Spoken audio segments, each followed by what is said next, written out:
이번 학기에는 기독교 강요 1권을 상고를 하겠습니다.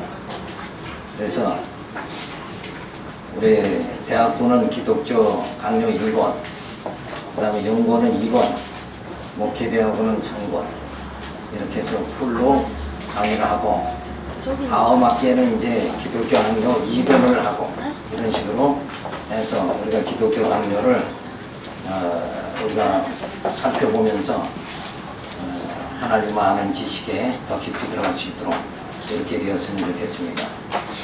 자, 그래서 칼빈이 지은 기독교 강요죠. 그래서 칼빈은 여러분 다 아시죠? 그런데 우선 한 가지 염두에 두고 시작해야 되는 건 뭐냐면, 칼빈은 지금으로부터 한 500년 전 사람이죠. 그래서 우리가 생각할 때 10년이면 강산이 변한다고 그러죠. 10년, 나이가 10년 차이면 벌써 뭘 느낀다고 그래요? 세대차를 느낀다. 그런데 하물며 500년이라는 것은 엄청난 기간이죠.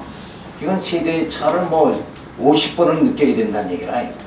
그 말을 제가 드리는 이유는 칼빈 시대에 하나님에 대해서 아는 지식은 그만큼 지금보다는 뭐예요? 미숙할 수밖에 없다.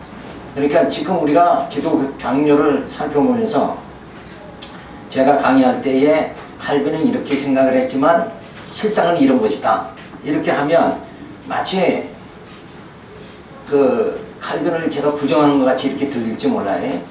근데 그건 아니에요. 칼빈의 기본적인, 제가 기독교 강요를 강의하고 또 많은 신학교에서 기독교 강요라는 제목을, 이 과목을 갖다 강의하는 이유는 그만큼 칼빈이 정말 이 신적인 지식을 많이 소유한 자고 바른 진리를 전한 자다.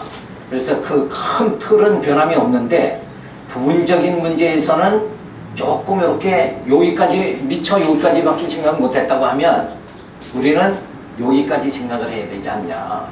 자, 이런 차원이니까 제 강의하면서 때로 칼빈은 정말 왜 이렇게 생각했는데 우리는 이렇게 해야 된다 할 적에 칼빈은 부정하는 것 같이 생각하지 마시고 500년 차이라는 엄청난 그 기간의 차이가 주어졌으니까 그때 칼빈의 그 입장은 뭐냐면 이 모든 기독교 강요의 배경이 뭐냐 하면 누구와 싸우는 거예요? 교황과 싸우는 거예요. 교황. 그래서 교황이 주장하는 그 모든 그들이 로만 가톨릭에서 주장하고 기독교를 정말 암흑시대, 종교 암흑시대를 이끌었잖아요. 그것을 벗어나는 과정에서 가톨릭을 반박하는 그런 면에서 기독교 강요가 많이 기록이 됐다. 그런 측면에서. 그러나 이제 우리가 기독교 강요를 살펴볼 적에는 그런 어떤 부분적인 것을, 시대적인 걸 떠나서 진리 자체를 논해야 된다. 그래서 더욱더 칼빈보다는 성숙하게 해석을 좀 해야 된다.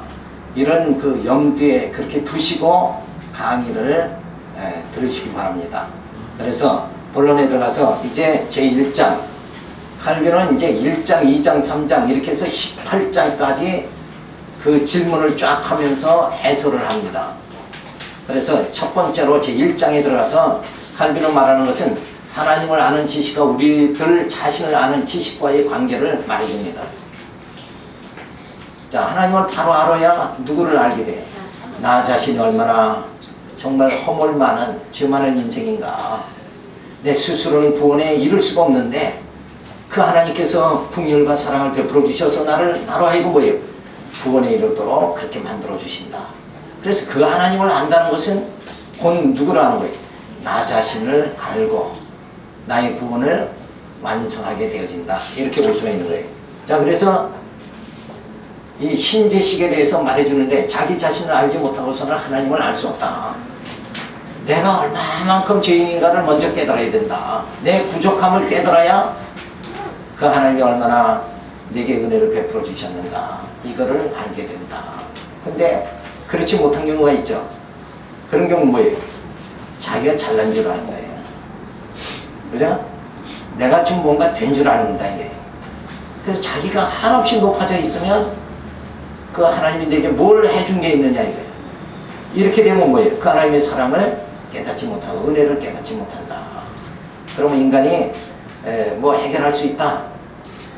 자기 인생은 자기 잘난 맛에 사는 건데 그래봤자 결국은 뭐예요? 도토리 기저귀밖에 안 되는 거야. 인생이라는 건 인생의 그 한계, 유한성이 있잖아요. 만약에 죄를 해결할 수 있느냐 인간의 힘으로? 할 수 있어요? 없어요? 내가 의롭게 의인이 성자가 과연 될 수 있느냐? 내가 참 의에 도달할 수 있어요? 없어요? 할 수가 없어요. 왜? 앉으면은 엄한 생각이 다 나니까. 시기도 있고 욕심도 탐심도 그것이 나를 사로잡을 때에는 유산 때문에 부모를 죽이는 사건이 주어지고 보험 타려고 남편을 요크리트에 독약을 먹여서 죽이는 경우가 생기고 그러니까 인간의 사악성이라는 건 그래도 뭐 멋있게 옷을 입고 있으니까 그럴듯하게 보이지만 이 속에 추악한 게 나오기 시작하면 감당할 길이 없는 거예요. 그게 바로 하나님 앞에서 내 모습이다. 그래서 예수님이 그런 문제가 발생하죠. 자, 율법으로 생각할 적에는 하나님의 백성이다 그러면 선택받은 백성이다 그러면 어디 외출했다 들어오면 손을 씻어야죠. 그렇게 해야 거룩한 자녀로 살아가는 거 아니냐. 그런데 예수님 제자들은 왜 그렇게 손을 안 씻습니까? 그렇게 질문할 적에 예수님 뭐라고 그러세요? 그 손을 안 씻고 뭐 음식을 먹는다고 해서 사람이 더러워지는 거 아니라 사람의 속에서 나오는 게 사람을 더 더럽게 하는 거다. 추악한 인간의 모습은 속에서 나오기 때문에 그러는 거예요. 그러니까 그저 중간 가는 게 제일 좋다고 그러죠. 발설 안 하고 의젓하게 있으면 속은 비록 아직은 뭐예요? 추한 모습이 있지만 드러나진 않잖아요. 그럼 거룩하게 보일 수도 있는 거예요. 그런데 하나님께서는 뭐예요? 예수님이 이 땅에 오셔서 생명과 빛으로 오셔서 우리 속에 예수의 그 생명 그걸 말씀으로 주시죠. 예수의 생명의 말씀으로 우리 안에 주어질 때 그 말씀이 내 속에 이르니까 어떻게 돼요? 탐욕이 그냥 소멸돼 버리고 마는 거예요. 내 추악한 게 다 소멸돼 버리고 만다. 그래서 우리는 의롭다함을 받은 거잖아요. 그러니까 음식을 뭐 손을 씻었다 안 씻었다 중요한 게 아니라 내 속 사람이 정말 거룩해질 수 있느냐 이거를 더 우리가 관심을 가져야 되죠. 그래서 어쨌든 자기 자신을 알지 못하고서는 하나님을 알 수가 없다. 인간은 자기의 무지, 험한, 궁핍, 무력함으로 타락과 부패를 느끼게 되어 우리로 하여금 주 안에서 외에는 지혜의 찬빛, 확고한 힘과 풍성한 순결 등이 있을 수 없다는 것을 되새기게 해준다. 인간이 얼마나 아는 척만 잘하죠. 잘난 척, 아는 척. 그래서 이 척척하는 게 좋은 게 아닌데 그래봤자 인간은 무지한 거다. 뭐에 대해서 무지합니까? 세상 돌아가는 거는 돈 계산하는 거는 엄청 빠르죠. 돈 계산하는 건 빠른데 정말 영적인 건 무지한 거다. 이거예요. 그래서 사도 바울이 전도를 이렇게 갈 적에 어느 곳에 가니까 알지 못하는 신에게 그리고 거기다가 절을 하고 앉아있다 이거예요. 오죽하면 자기가 알지도 못하는 신에게 절을 하냐 이거예요. 그런데 차라리 뭐 나무를 깎아가지고 그렇게 만들어 놓고 절하는 건 조금 낫죠. 그렇게 인간이 무지한 거다. 신에 대해서는 무지한 게 인간이다. 자, 그래서 인간은 무지하고 허망하고 궁핍하고 무력하다. 무력함이 지금 요새 잘 나타나죠. 일본의 지진, 인간이 얼마나 무력한가. 그 쓰나미 오니까 그냥 뭐 대책 없이 죽었죠. 아야 소리 못 지르고 죽잖아요. 그게 얼마나 인간이 무력한 존재인가. 그러면서도 저들이 하나님을 찾아야 되죠. 근데 하나님 안 찾잖아요. 왜 안 찾는가? 일본 사람들이 무지해서 그런 거예요. 참 일본만큼 우상이 많은 곳이 없어요. 막 우상 덩어리 나라가 사실은 일본이거든. 그러니까 그만큼 하나님을 알지 못한다는 거예요. 자, 그러므로 우리는 우리 자신의 죄로 인한 비참 때문에 자극을 받아 하나님의 선을 생각하게 된다. 이런 정도만 돼도 괜찮은 거예요. 그러니까 내가 무지하다, 무능하다 이걸 깨달으면 그 하나님을 향해야 된다. 근데 자기가 무지하면서도 뭐예요? 나는 내 식대로 산다 이러고 그냥 버티는 거예요. 그게 얼마나 참 어리석은 자냐. 그래서 정말 하나님을 향할 수 있다는 거, 이게 인간의 힘으로 되는 게 아니라 하나님의 은혜로 되어진다. 오늘 우리가 여기서 진리의 말씀을 상고하는 자체가 뭐예요?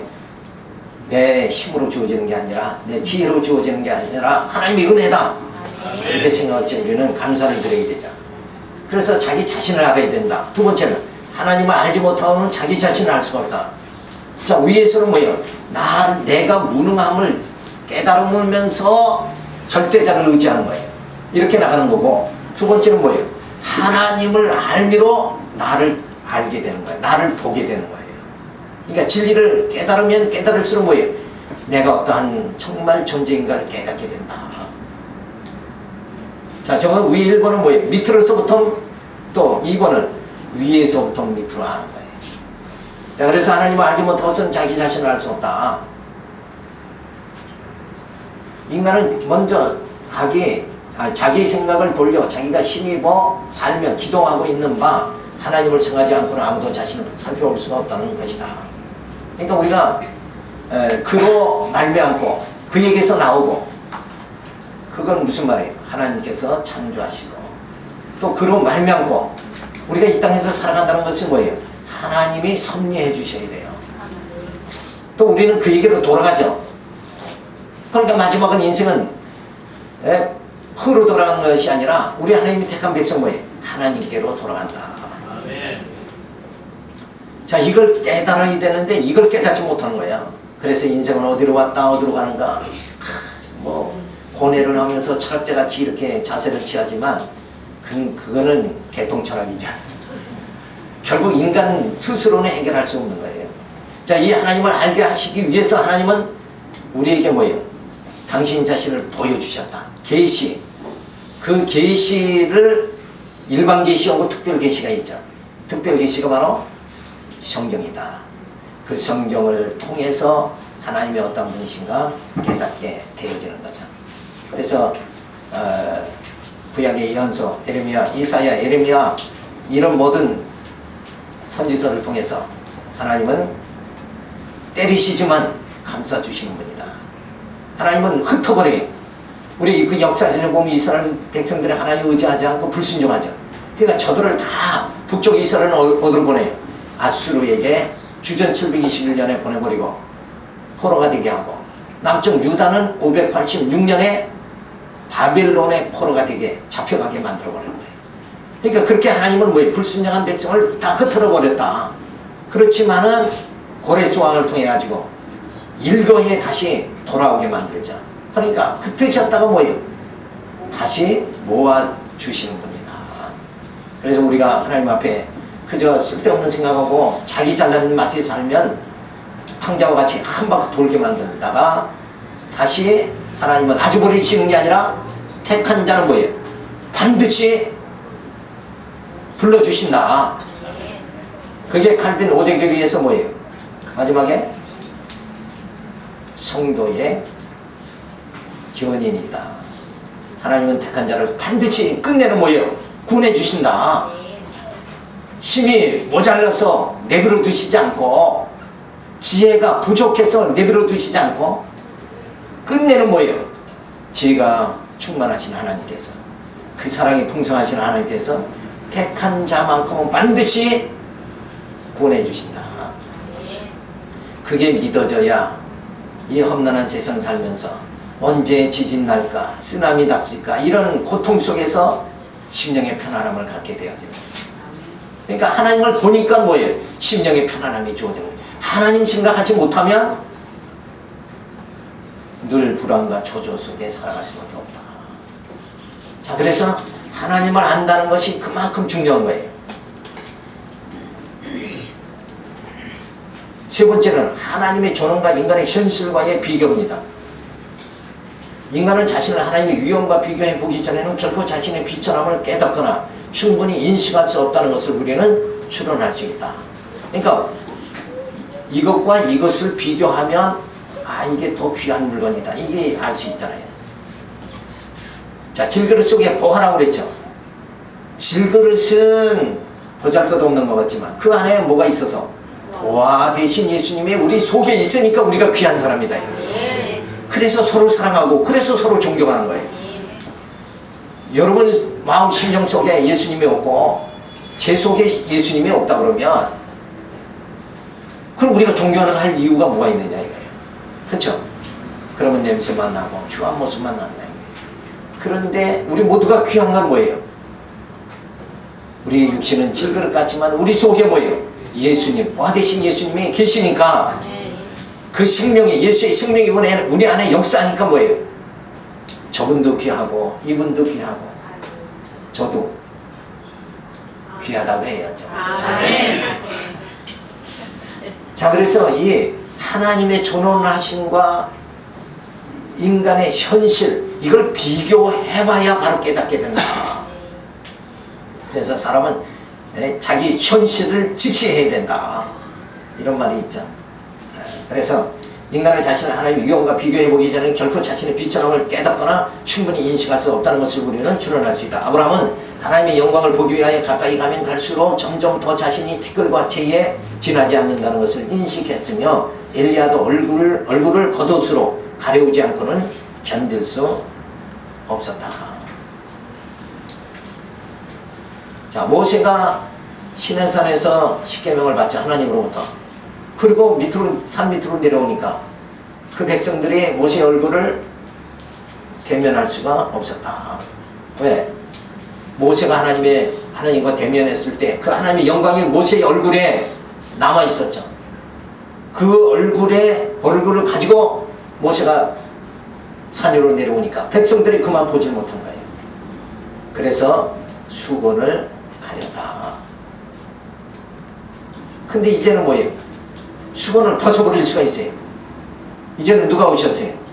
예수님이 오셨어요. 하나님의 영광으로 예수님이 오셔서 우리에게 우리의 그 어두운 것 모세를 볼 수도 없었던 우리의 모습이었지만은 이제는 모세를 예수님을 볼 수 있게 하나님을 바라볼 수 있게 만들어 주신 거 뭐예요? 예수님의 생명이 우리 안에 거하니까 그 말씀이 우리 속에 있는 탐욕을 다 소멸시켜 버린 거예요. 모세를 볼 적에는 저들 속에는 뭐예요? 여전히 육성이 가득 차 있었죠. 그러니까 볼 수 없는 거예요. 하나님의 영광을 감히 볼 수가 없는 거죠. 그런데 이제는 예수님이 오셔서 말씀이 육신이 돼서 오셔서 우리 안에 거하게 되니까 우리 속에 있는 탐심이 다 소멸돼 버리고 만 거예요. 그러니까 이제는 뭐예요? 볼 수 있는 그런 우리가 영광을 가지게 되어졌다.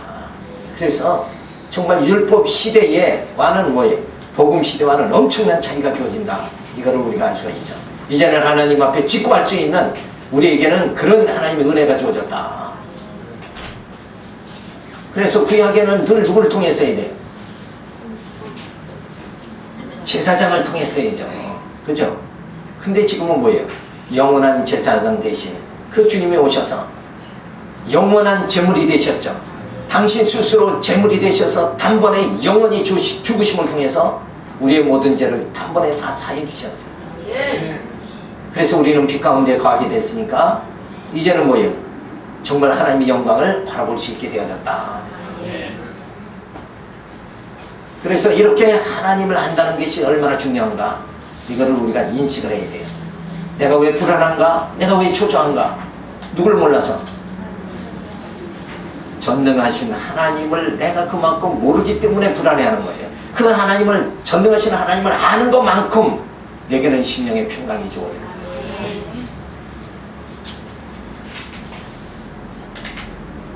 그래서 인간의 속성을 우리가 살펴보면 에덴 동산에서의 아담은 생명체입니다. 영이 산 상태. 자, 그런데 아담이 타락함으로 인해서 아담의 후손은 다 타락인이 되어졌다. 그래서 죄 가운데 태어나서 죄를 지으며 살아갈 수밖에 없는 거죠. 근데 우리는 생각할 적에, 야, 오늘 내가 죄를 짓지 말아야지. 내가 죄를 짓고 안 짓는다 이렇게 생각하면 그거는 착각이에요. 왜? 흑인은 백날 흑인이지, 자식 낳아도 흑인이지. 그렇잖아요. 어쩌다 돌연변이로 백인 나는 경우도 있지만, 그렇잖아요. 동양인은 동양인 낳지 어떻게 서양인 낳냐 이래. 그러니까 아담의 후손은 죄인이니까 죄인의 후손에서 났으니까 죄를 짓는 것이 당연하다 이거예요. 그런데 우리는 이제 달라졌어요. 신분이 달라졌어요. 우리는 첫째 아담에게 속한 것이 아니라 둘째 아담 예수 그리스도에게 속해서 우리는 의롭다함을 다 받았죠. 그랬으니까 이제 우리는 다 달라진 거예요. 그러나 전에는 아담의 후손으로 우리가 있을 때는 예수를 영접하기 전에는 우리는 뭐예요? 어둠에 거했죠. 그러니까 죄 짓는 게 그게 당연한 거예요. 그러니까 세상 나가서 저 사람 왜 저렇게 살아? 그거는 내가 이상한 거지. 그 사람이 이상한 게 아니라. 왜? 저 사람 그렇게 살아가야지. 어떻게 살아가야지? 욕심대로 살아가야지 정상이지. 그죠? 돈밖에 몰라야 저들은 정상이에요. 근데 우리는 달라졌으니까 뭐예요? 우리는 돈보다 더 진리가 귀하고 교회가 더 귀하고 그래서 예수님이 시험 받을 때 이 돌로 독덩이가 되게 해라 하니까 뭐예요? 사람이 떡으로만 사는 것이 아니라 하나님 말씀으로 사느니라 이렇게 달라졌다는 거예요. 그게 신분이 달라진 것이다. 우리는 어둠의 자녀가 아니라 너희는 이제는 빛의 자녀니라. 그래서 타락인 아담의 후손. 그런데 하나님께서 저 아담의 후손들이 그저 자기 쾌락에 빠지는 거예요. 그러니까 버리십니다. 이게 로마서에서 아주 그냥 적나라하게 표현하죠. 버림받은 자의 모습이 뭐냐? 부끄러운 줄 모르고 살아가는 거예요. 그런 어리석은 자가 돼버렸다 이게. 그런데 하나님께서 뭐예요? 아주 버리시지 않고 예수 그리스도를 보내주셨어요. 세상을 이처럼 사랑하사 독생자를 보내주셨으니 바로 예수님이 오셔서 당신이 스스로 제물이 돼서 죽으심으로 우리의 모든 죄값을 다 지불해 주셨기 때문에 우리는 이제는 뭐예요? 중생이 거듭나게 되어졌다.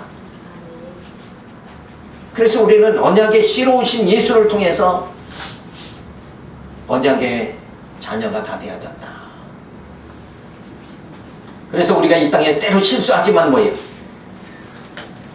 결과적으로는 우리가 구약의 성경에서 가장 쉬운 예가 아브라함이 애굽에 내려가죠. 근데 아내가 너무 아리따우니까 내가 남편이다 그러면 나를 쳐 죽이고 그 아내를 뺏어 갈지 모른다. 이런 두려움이 생겨가지고 아내를 누이라고 속이죠. 그랬더라도 하나님께서 아브라함에게 무슨 약속했어요? 너에게 복을 비는 자는 복을 주고 내가 너를 저주하는 자는 저주하겠다. 하나님이 정말 큰 복을 주셨죠. 근데 그걸 믿어지질 않으니까 아브라함이 그렇게 머리를 장대를 쓰지만 그래도 여전히 애굽 왕을 하나님이 사자를 보내서 징책하시고 아브라함에게 뭐예요? 재물을 더해가지고 보내주시는 거예요. 그래서 가나안 땅을 다시 올라가게 만들어 주시는 거. 그러니까 죄는 누가 졌어요? 아브라함이 거짓말한 거예요. 아브라함이 죄를 졌어도 복은 누가 받아요? 아브라함이 받잖아요. 네? 죄를 졌는데도 아브라함이 죄를 졌는데도 애굽 왕이 무서운 저주를 받게 경고를 받고 오히려 아브라함에게 복이 되어지는 거예요. 그 이유가 뭔가? 아브라함의 행위로서냐? 행위로입니까? 아니라 그거는 언약의 백성이기 때문에 하나님이 언약했잖아요. 언약의 백성이니까 허물을 범해도 거짓말했어도 하나님 복을 주시는 거예요. 그래서 우리가 구원받게 되는 거예요. 우리가 이 땅에서 좀 많은 실수를 해요. 정말 내가 나를 봐도 추하죠. 그런데 그렇게 살아도 하나님께서 우리를 구원해 주시는 것은 뭔가 신령한 복을 주시는 이유는 언약의 백성이기 때문에 그렇다. 그래서 하나님이 창세전 예수 그리스도 안에서 나를 택해 주셔서 하나님의 언약 백성 삼아 주신 게 이게 너무나 이게 신령한 복이다. 이 큰 복을 받았는데도 불구하고 우리는 육신의 복을 더 받기를 원하죠. 그래서 이것도 부족하고 저것도 부족합니다. 그런데 하나님은 내가 속이 타도 하나님은 내 속이 더 까맣게 타기 전에 얼렁얼렁 주셨으면 좋은데 응답을 더디 주시니까 하나님 원망하고 섭섭합니다. 이렇게 하죠. 근데 이미 육신의 이 복보다 하나님은 뭐예요? 신령한 복을 주셨어요. 내가 어리석고 정말 미련한 짓을 했더라도 하나님은 택한 백성, 언약의 백성이기 때문에 나를 어떻게 한다고요? 구원해 주시고 끝내는 뭐예요? 영원하게 해주신다. 그래서 그리스도의 영광의 날에 참여하도록 그렇게 해주신다. 그래서 주님의 그 영광의 날에 참여할 걸 우리는 소망하면서 그게 내게 이루어졌다 믿는 게 뭐예요? 그게 바로 믿음이다. 믿음은 뭐라고 그랬어요? 보이지 않는 것에 증거고 또 뭐라고 그랬어요? 보이지 않는 것에 증거고 또 나도 헷갈리네. 이렇게 바라는 것들이 실상이다. 이렇게 어리숙하지만 그래도 하나님의 택한 백성이다. 나는 하나님의 택한 백성이다. 이 엄청난 이게 큰 백이에요. 못생겼어도 언약의 백성이니까, 실수해도 언약의 백성이니까, 모자라도 언약의 백성이니까. 그러니까 모자랄 때도 실망하지 말고 어리석은 행동을 해도 그때 실망하지 말고. 왜? 실망하지 않을 수 있는 큰 조건이 뭐예요? 내가 언약의 백성이다. 하나님이 택했으니까. 하나님은 한 번 택한 자는 힘이 모자라서 그냥 내버려 두시고 버리시는 게 아니라 끝내는 뭐예요? 영원하게 해주신다. 그분은 전능하신 분이다. 그 전능하신 분을 내가 믿고 그 하나님을 경외하고 있다. 그러면 뭐예요? 만사형통이죠. 만사형통. 다 해결됩니다. 그러니까 전혀 인생의 삶의 불안에 초조해야 할 필요가 없다. 결국은 광야 생활에서는 넘어져 코피나고 이런다 할지라도 뭐예요? 마지막엔 승리하는 거예요. 그러니까 마지막에 승리하면 끝나는 거 아닙니까? 그때는 쫙 보고 나를 무시했던 과거의 모든 사람들, 세상 사람들 보고 그때는 주님 앞에서 정말 저들을 보고 미소할 날이 분명히 주어집니다. 이걸 가자하게 미소를 딱. 지금은 여기서는 뭐예요? 구박받고 멸치받고 코가 슥작 빠지고 이러지만은 그날에는 뭐예요? 영광이 그날에는 주님과 같이 정말 세상을 통치하며 왕노릇하게 되어질 줄로 믿습니다. 자, 그렇게 하기 위해서 예수님 보내가지고 우리는 뭐예요? 중생시킨다. 거듭나게 해주셨다. 그래서 이제는 뭐예요? 육신의 탐욕으로 세상을 보는 게 아니라 이제는 교회를 보고 정말 십자가를 바라볼 수 있게 만들어주시고 주님을 바라볼 수 있게, 그리고 하나님이 어떠한 분이신가 바라볼 수 있게 만들어주셨다. 이걸 생각할 적에 야, 내가 이렇게 달라졌구나. 이거 생각하면 나의 나 된 것은 주님의 은혜로다. 바울이, 사도 바울의 멋있는 고백이 우리 입술에서 터져 나오는 이런 참 멋있는, 그래 다 멋있는 거예요. 그죠? 저도 멋있고 또 다 멋있어요. 사람이란 게 겉모습이 중요한 게 아니라 그 사람의 그 인격이 있잖아요. 인격. 그 사람이 무엇을 생각하느냐. 썩어질 것을 생각하면 그 사람은 아무리 겉옷을 멋있게 젠틀맨이다 할지라도 그 사람은 뭐예요? 추한 겁니다. 근데 보잘것 없어도 사도벌같이 눈에 안질이 있어서 깨지지 않도 우리는 사도벌을 존경하고 멋있게 보잖아요. 왜? 그의 겉모습을 우리는 본 적도 없죠. 그렇지만 그가 전한 이 서신서의 엄청난 이 말씀을 봤을 때 그 서신서를 통해서 정말 하나님을 우리로 하여금 바라볼 수 있게 만들어준 그 사도 바울, 그래서 그는 오직 결심한 게 뭐냐? 신부된 성도를 신랑 되신 예수님께 중매하는 내 그 사명을 죽을 때까지 다하겠다. 이런 사도벌의 멋있는 삶이, 사도벌은 자기를 위한 삶이 아니라 누구를 위한 삶이에요? 주님을 위한 삶이었다. 나를 위한 삶이 아니라 우리 교회 생활은 건덕을 세운다. 덕을 세우는 생활이라는 거 뭐예요? 형제를 위한 삶이 되어져야 된다. 이거를 고린도 전후서에서 가르쳐주고 있죠. 자, 그래서 중생하게 하시고 끝내는 뭐예요? 부활을 인이 되게 만들어 주신다. 자, 여기서 끝나는 게 아니에요. 부활을 한 다음에 뭐예요? 우리에게는 영생인이 되게 만들어 주신다. 그러니까 이제는 뭐예요? 저 생명인에서 타락인이 됐지만 타락인에서 이제는 우리가 궁극적으로 뭐예요? 영생인이 되어지는 그날까지 힘차게 다름박질 하시기 바랍니다. 중도에 멈추면 안 돼요. 머뭇거리지 말고 하나님께서 나를 택하셨고 나는 그의 백성이고 하나님은 여호와시다. 나의 하나님이시다. 이러고 우리가 담대히 나갈 수 있게 되어져야 됩니다. 자, 인간의 속성을 우리가 살펴보고 두 번째로 인간의 지식입니다. 자, 이 생명인일 때는 처음 에덴 동산에서 인간의 모습은 뭐예요? 하나님을 흰 지식이 가능했다. 하나님을 알 수 있었다. 로마서에서 말해주고 있죠. 자, 그런데 타락인이 되니까 이성 자체가 부패해져 버렸어요. 생각하는 것마다 돈에 이권에 의해서 생각한다 이거예요. 부모 자식도 이권에 의해서 생각하고 친구도 이권에 의해서 생각하고 그래서 한국의 종교가 지금 막 부패해져 가고 있다. 그게 뭐예요? 돈으로 선거했다. 이래가지고 요즘 한기총 사건 이런 게 뭐 보면 이 부패한 모습이 어디로 빠지는 거예요? 부패한 자들은 이권에 돈에 빠지고 그 다음에 권력에 빠지고 그 다음에 음란에 빠지고 이 세 가지에 다 인간은 빠지는 거예요. 자, 그래서 이성이 부패되니까 생각하는 것보다 어때? 사도 바울 로마서에서 허탄한 생각을 한다. 생각하는 것마다 좀 바람직한 걸 생각해야 되는데 그냥 그 쓸데없는 것이 허탄한 생각만 한다. 인간은. 그래서 그냥 텔레비 보면 주제가 뭐예요? 그냥 불륜이잖아. 불륜. 이런 게 왜 거기에다가 뭐 이야기를 왜 거기다 초점을 맞춰서 이끌어가느냐 이거예요. 정말 소박하고 우리 삶 속에서 정말 눈물나게 그 뜨거운 사랑들이 전개되는 이 모습들을 좀 바라보면 되지 않느냐 이게. 그래서 저는 오히려 그 뭐예요? 그 달인이라는 거, 그렇죠? 달인 이런 프로그램이 얼마나 건전합니까? 진짜 그 노력해서 막 그 숙달을 돼서 그 분야의 최고가 되어지는 그 삶 속에서 정말 딱 당당하게 살아가는 그 모습.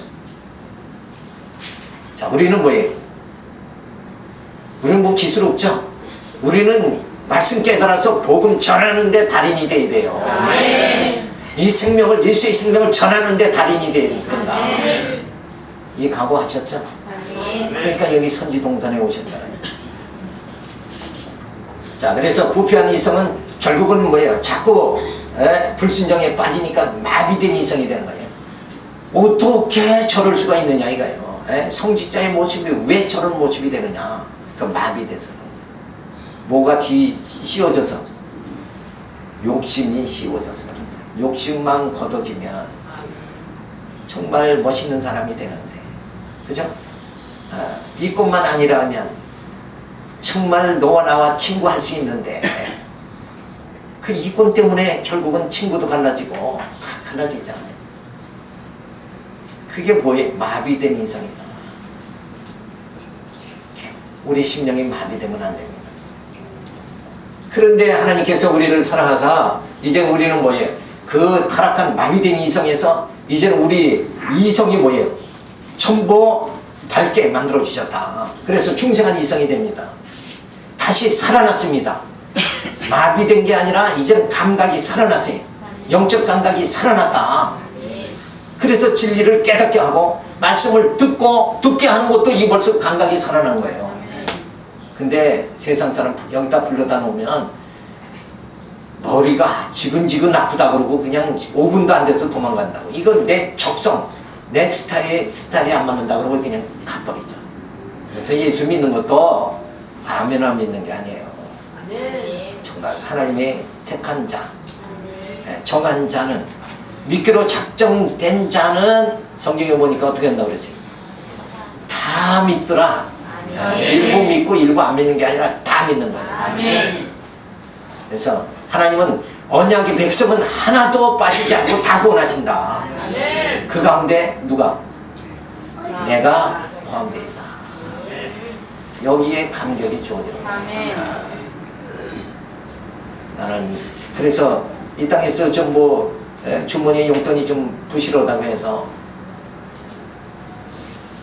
힘없어 하지 말고 당당하게 내 안에 부활가 있다.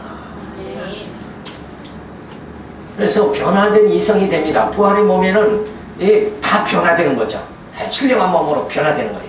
이제는 점점 중상한 이성에서 미완성이었는데 이제는 뭐예요? 부활의 몸이 될 때는 완성의 단계에 들어가는 거예요. 그래서 누구의 형상을? 하나님의 형상을 힘있게 되어지는 거예요. 그래서 처음 에덴 동산에서의 모습, 아담의 모습이 다시 회복이 되어진다. 근데 에덴 동산의 아담의 모습은 조금 부실하죠. 경험이 부족하니까 타락할 소지가 많은 상태였지만 이제는 이 모든 광야 생활을 다 거쳐서 이제 경험을 하고 나서 그 하나님의 사랑이 어떠한가 깨닫게 되어지니까 변화된 부활의 몸으로 하나님 나라에 들어가서 영생에는 어떤 심령으로 살아간가? 하나님의 형상으로, 그리고 오직 하나님만 의지하고 그 하나님만 찬양하는 거예요. 왜? 다른 걸 한눈 탈 필요가 없는 거예요. 오직 하나님만. 그래서 하나님 앞에 찬양과 영광을 돌리면서 살아갈 수 있는 그런 영생인 하나님의 형상의 모습이 되어진다. 그래서 인간의 지식이라는 것도 저 사람이 지금 예수 안 믿는 마비된 심령으로 살아가느냐, 그 얘기는 뭐만 알아요? 권력과 돈과 명예밖에 없는 거죠. 그게 귀한 줄 알고 평생을 살아가는 거예요. 권력을 얻기 위해서 평생 살아가고, 재력을 얻기 위해서 평생 살아가고, 명예를 얻기 위해서 그냥 평생 살아가는 거예요. 그래서 명예, 탤런트 돼서 명예 얻고자 딱 했는데, 그래도 그 정도 명예 얻었으면 만족해야 되는데 웬 자살하냐고 또. 우리 보통 사람 같으면 야, 저 정도 했으면 저것만, 저 명예 얻은 것만 울고 먹고 살아도 누가 어떤 분이 어떤 그 집에 갔더니 이 노인네가 옛날에 그 해병대 장교 했던 그 앨범을 내놓고 내가 옛날에 해병대 장교했다. 그거 가지고도 힘있게 산다니까. 과거에 그거 가지고 끄집어내서 몇십 년 전 거 끄집어내서 산다니까. 근데 우리는 지금 내 안에 예수님이, 내 안에 성령님이 함께 해주시는데 왜 힘이 없느냐 이거요. 해병대 장교한 과거 그거 가지고도 힘있게 살아가는데 살아계신 하나님께서 정말 내 안에 역사해 주시는데 왜 힘이 부족하냐 이거예요. 당당하게 살아야죠. 힘있게. 따라서 자기 지식을 통하여 신지식에 이른다고 칼빈은 말하지만 신지식도 결국 뭐예요? 계시에 의하고 자기 지식도 성령의 인도하심에 의하는 것이다. 자, 하나님을 아는 건 뭐에 의해서 안다고 그랬어요? 인간의 노력해서 아는 거 아니에요. 인간의 지식으로 아는 게 아니라 보이지 않는 그 하나님은 당신이 우리에게 보여주신 거예요. 누구를 통해서? 예수를 이 땅에 보내주셔서 나를 본 자는 아버지를 본 자니라. 하나님을 알게 만들어 주신. 그리고 인간이 자, 두 번째는 뭐예요? 하나님을 아는 건 계시에 의해서 아는 겁니다. 그러니까 어떤 경험이나 지식으로, 인간의 지식으로 아는 거 아니에요. 인간의 지식이나 경험을 집약한 것이 한 분이 뭐예요? 그게 철학입니다. 그러니까 철학적 사고방식으로는 하나님을 알 수가 없는 거예요. 다만 계시에 의해서 안다. 이 계시는 뭐예요? 특별 계시 성경, 성경을 통해서만 하나님을 알 수가 있다. 이 차원이 완전히 다른 거예요. 자, 그런 건 인간을 안다는 것은 어떻게 하는가? 자기 지식도 결국 자기가 뭐 고도한 지식을 가지게 되고 학문을 연구하면 자기 자신을 안다. 근데 유명한 박사들도 자기 자신을 몰라요. 자기 자신을 아는 건 누구에 의해서? 성령에 의해서만 알게 되어진다. 그러니까 하나님의 계시에 의해서 하나님을 알고 성령에 의해서 성령의 조명하심, 깨달음을 통해서만이 나 자신을 깨닫고, 그리고 하나님 말씀을 깨달음을, 계시를 통해서 하나님 말씀 깨달음을 통해서 하나님을 알게 되고. 그러니까 어쨌든 뭐예요? 성령의 역사가 아니면 하나님도 알 수 없고 인간 자신도 알 수가 없는 것이다. 그래서 인간의 본능의 눈으로 보는 것이 아니라 성령이 조명해 주심을 통해서 정말 하나님을 경외할 수 있게 되어진다.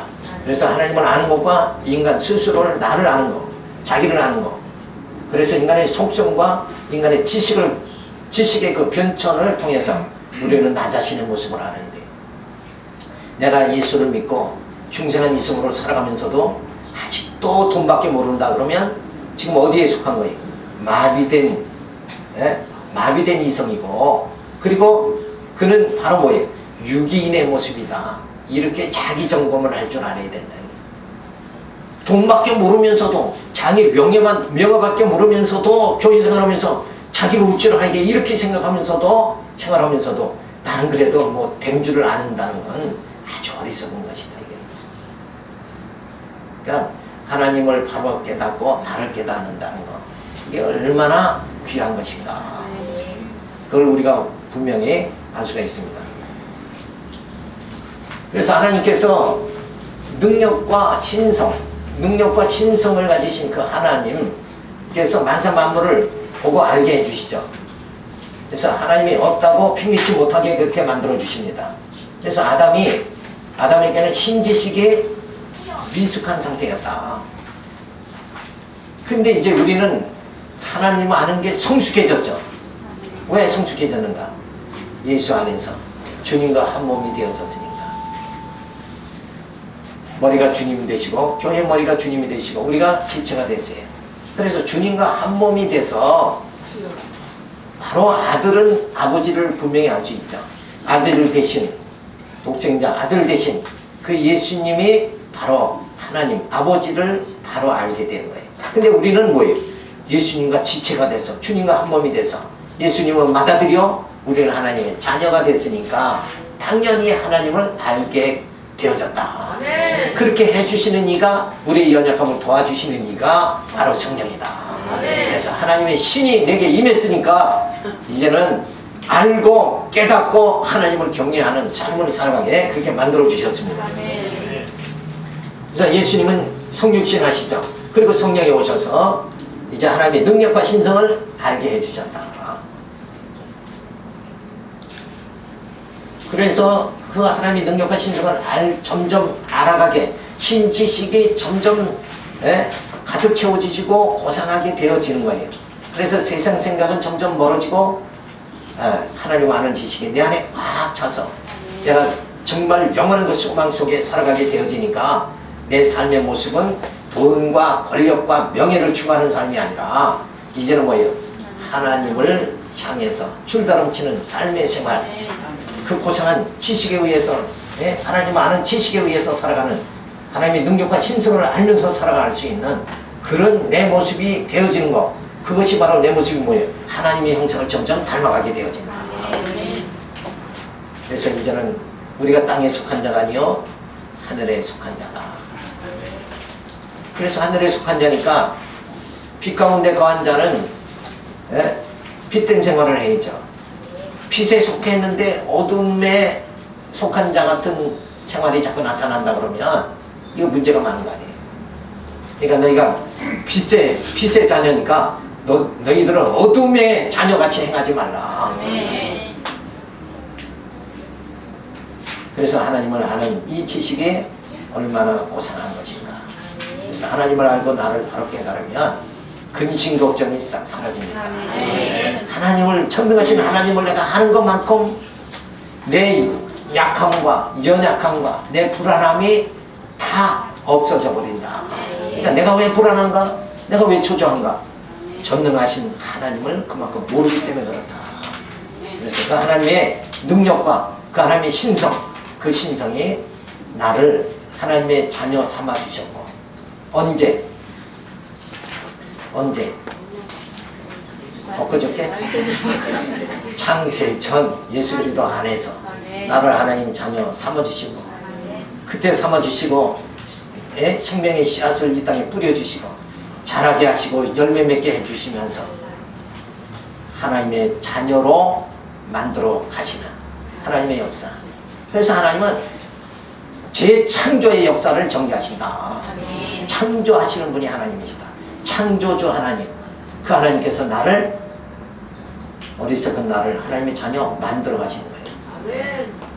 그래서 모난 심령을 다 깎아서 고집과 아집을 다 버리게 만들어 주시고 이제는 주님만 의지하게 만드시고 하나님의 그 영광을 바라보면서 살 수 있게 그렇게 만들어 주시는 그 하나님의 사랑이 오늘 우리에게 주어졌다. 그 하나님이 내게 미쳤다.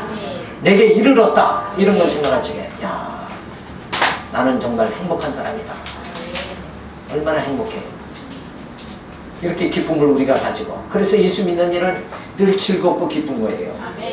근데 막 예수 믿어야지 하고 막 억지로 코가 뛰어가지고 끌려가지고 마치 살아가는 것 같이 이렇게 하면 안 돼요. 우리가 진리 안에서 자유함 받았으니까 우리 영이 점점 소생하고 우리의 속사람이 날로 새로워지는 이 말씀으로 점점 새롭게 소망에 넘치게 만들어 주시니까 이제는 힘있게 살아갈 수 있는 그 모든 하나님의 은혜가 우리에게 주어졌습니다. 이제는 두려워하지 말고 겁내지 말고 당당하게 하나님이 이 시대의 나를 이렇게 쓰시려고 하시는구나. 주신 그 족한 줄 알면서 그러면서 당당히 사명 감당하시는 여러분 되게 바라와서 이 말씀 드렸습니다. 기도합니다. 할렐루야 감사를 드립니다. 주신 귀한 신령한 복을 깨닫지 못하고 그저 불만과 늘 부족함 속에 살아가는 어리석은 저희들을 이제 이 말씀으로 다시 한번 점검하게 하시고 나 자신을 바라보고 또 하나님을 알게 만들어 주셔서 이제는 하나님께서 이 땅에 왜 나를 보내주셨는가 그 소명의식을 분명히 깨닫고 아무런 이유 없이 보내주신 것이 아니라 분명히 나를 향한 하나님의 그 뜻이 거룩한 뜻이 분명히 있다는 것을 생각하며 그저 하나님의 기쁘신 뜻대로 살아갈 수 있도록 인도하여 주시옵소서. 감사하고 예수님의 이름으로 기도드렸습니다. 수고했습니다. 그래, 예. 수고하셨습니다.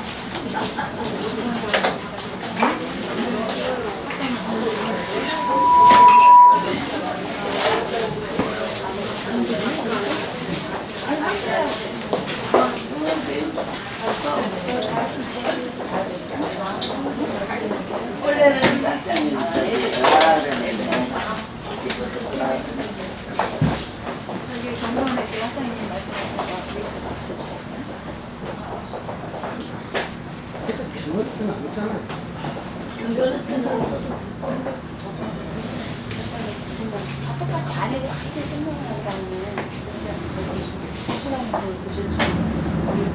똑같이 일하잖아. 병원 해볼 때는 잘 안 써. 아니 해야 돼. 확실히 해야죠. 안 해도 내가 되지 않았었어요, 전번에? 저기만 학기 시작할 때 저는 항상 그전에 보면 어떤 거 개강예배 때문에 했는데 정관회 때문에 재미가 있어서 그래요. 병원 예배 때 말고 개변 예배 때는 내야 되는데 개변 예배 네. 때는 안 낸 것 같아요. 안 냈어요. 경례. 그냥 도주정리만 하라 그래요.